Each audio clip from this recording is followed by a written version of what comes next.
Hello বন্ধুরা, high, আমি চলে এসেছি তোমাদের বৌদি ভাই।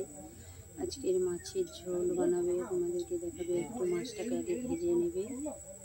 দেখো বন্ধুরা, এই যে কড়াইয়ের মধ্যে তেল দিয়ে দিয়েছি, মাছটাকে ভাজবে আগে।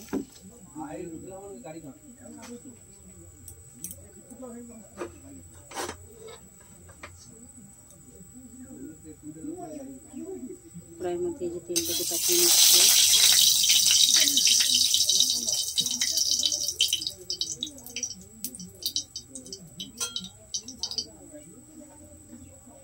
প্লিজ বন্ধুরা, ভিডিওটাকে টেনে দেখবেন, অবশ্যই পুরো ভিডিওটা দেখবে। এটা বৌদি ভাইয়ের রিকোয়েস্ট। বৌদি ভাই যে মাছগুলো দিয়ে দিচ্ছে।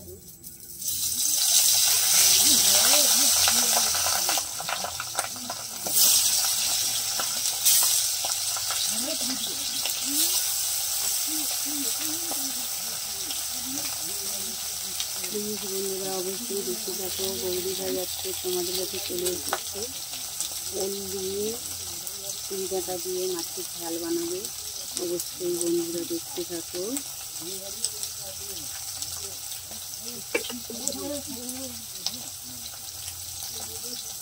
বৌদি ভাই আজকে কী রান্না করবে খুঁজেই পাচ্ছিল না।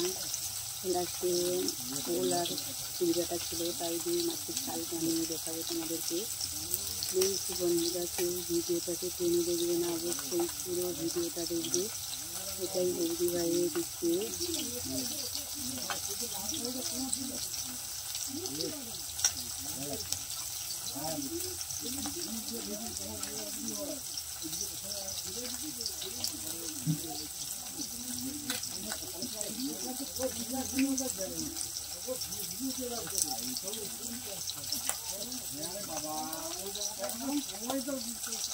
এখন বন্ধুরা, আমি মাছটাকে সুন্দর করে ভেজে নিচ্ছি।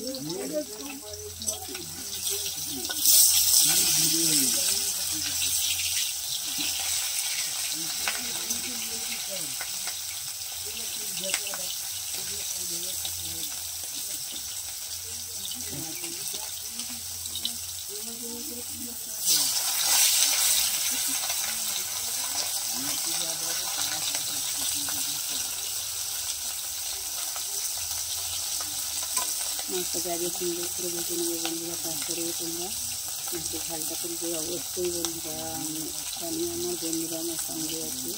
আজ বৌদি ভাই দেখাবে মাছের ঝাল রান্না করে, মাছের ঝাল রান্না করবে আর বড়া ভাজা করবে। অবশ্যই বন্ধুরা তোমাদেরকে দেখাতে থাকবে, তোমরা অবশ্যই দেখতে থাকো। বৌদি ভাই আজকে রান্না করছে ওল দিয়ে চিংড়ি ডাঁটা দিয়ে মাছের ঝোল বানাবে। দেখো বন্ধুরা, বৌদি ভাই কিন্তু ওল আর চিংড়ি ডাঁটাকে লবণ আর হলুদ দিয়ে ভালো করে সিদ্ধ করে নিয়েছে।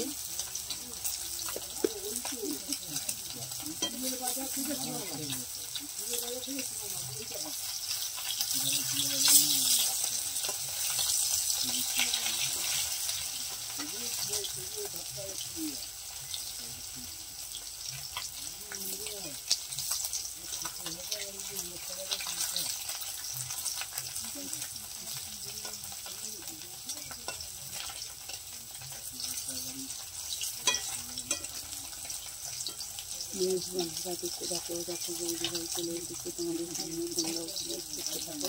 বৌদি ভাই আজকে মাছের ঝোল ঝাল রান্না করে দেখাবে। বেশি ঝোলও রাখবে না, গায়ে মাখামাখি ঝাল করবে। অবশ্যই বন্ধুরা ভিডিওটা পুরোটাই দেখবে, কেউ ভিডিওটাকে টেনে দেখবে না। এটাই তোমাদের বৌদি ভাইয়ের রিকোয়েস্ট।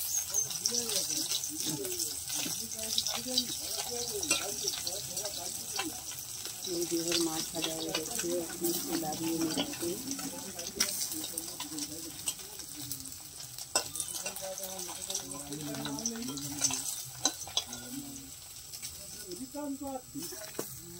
মাছ ভাজা হয়ে গেছে। এই দেখো বৌদি ভাই ওড়ার মধ্যে প্রথমে ফোটন দিয়ে দিবে,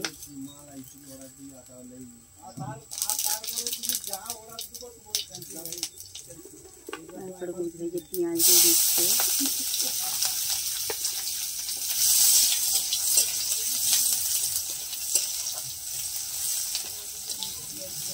পেঁয়াজ দিয়ে দিল, তারপরে বৌদি ভাই রসুন যে বেটে রেখেছিল রসুন বাটাটা দিয়ে দিল।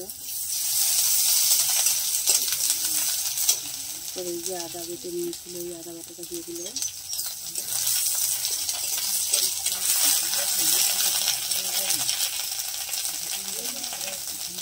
তারপর দুটো তেজপাতা দিয়ে দিচ্ছে। দেখো বন্ধুরা, আমার মশলাটা কষা হয়ে গেছে। এবার বৌদিভাই যে সিদ্ধ করে রেখেছিল আনাজটা, এই লাল চিংড়াটা এটাকে তুলে দেবে।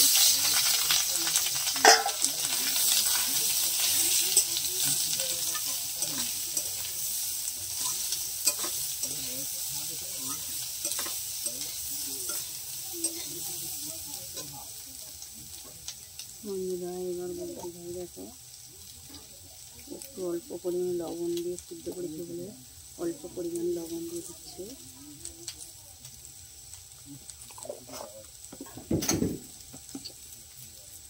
লঙ্কা গুঁড়ো পরিমাণ মতন দিয়ে দেবে।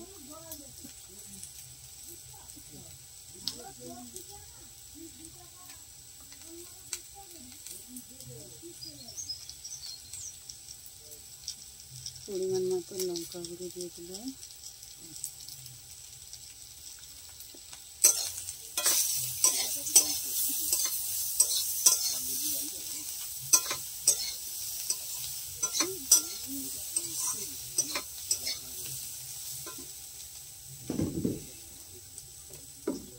তারপরে বন্ধুরা এই যে পরিমাণ মতন হলুদ গুঁড়ো দিয়ে দেবে।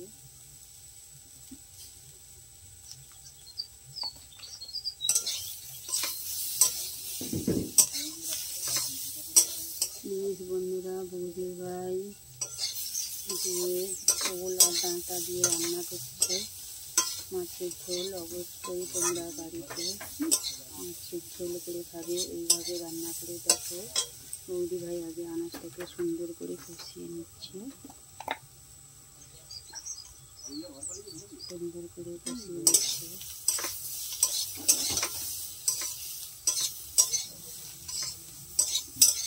দেখো এরপরে বৌদিভাই দেখো আনাজ কষা হয়ে গেছে। এবার বৌদিভাই সিদ্ধ আনাজগুলোকে কম জল দেবে।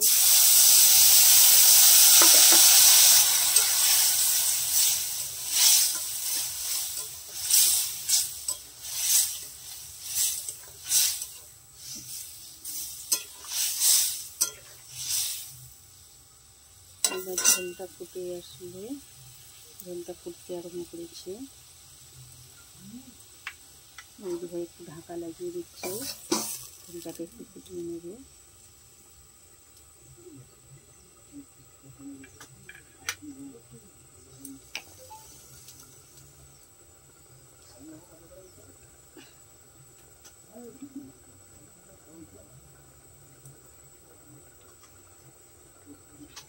ঝোলটা 2 মিনিট ফুটিয়ে নেবে। প্লিজ বন্ধুরা, অবশ্যই তোমরা বাড়িতে ওল দিয়ে পিঠা দিয়ে একসাথে ঝোল রান্না হয়, বন্ধুরা অবশ্যই বাড়িতে রান্না করবে।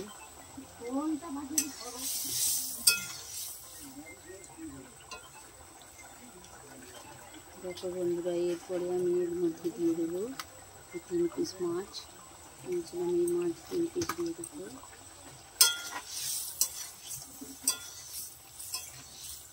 দিয়ে দিলাম। ঝোলটাকে একটু ভালো করে ফুটিয়ে নিচ্ছি।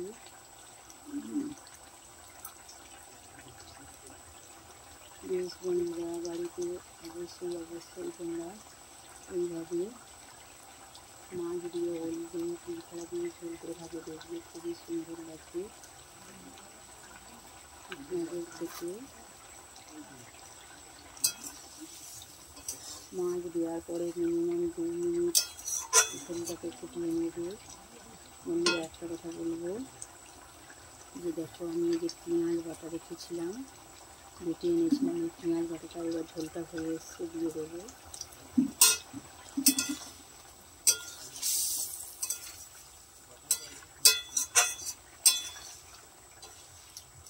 দিয়েছি, দিয়ে পেঁয়াজ বাটা দেওয়ার পরে 1 মিনিট ঝোলটা ফুটালে অবশ্যই আমার রান্না রেডি হয়ে যাবে। যে সমস্ত বন্ধুরা অবশ্যই ওল দিয়ে পিঠা দিয়ে মাছের ঝোল খেতে চাও, অবশ্যই এইভাবে রান্না করবে, খেতে দেবে, খুব সুস্বাদু লাগবে। প্লিজ বন্ধুরা, ভিডিওটা কেউ টেনে দেখবে না, অবশ্যই পুরো ভিডিওটাই দেখবে। এটাই তোমাদের বৌদি ভাইয়ের দেখো আমার কিন্তু ওল দিয়ে মাছ দিয়ে ঝোল হয়ে গেছে। তোমরা প্লিজ বন্ধুরা ভিডিওটা কেউ টেনে দেখবে না, অবশ্যই পুরো ভিডিওটা দেখবে। এখানেই আমার ভিডিওটা আমি শেষ করছি।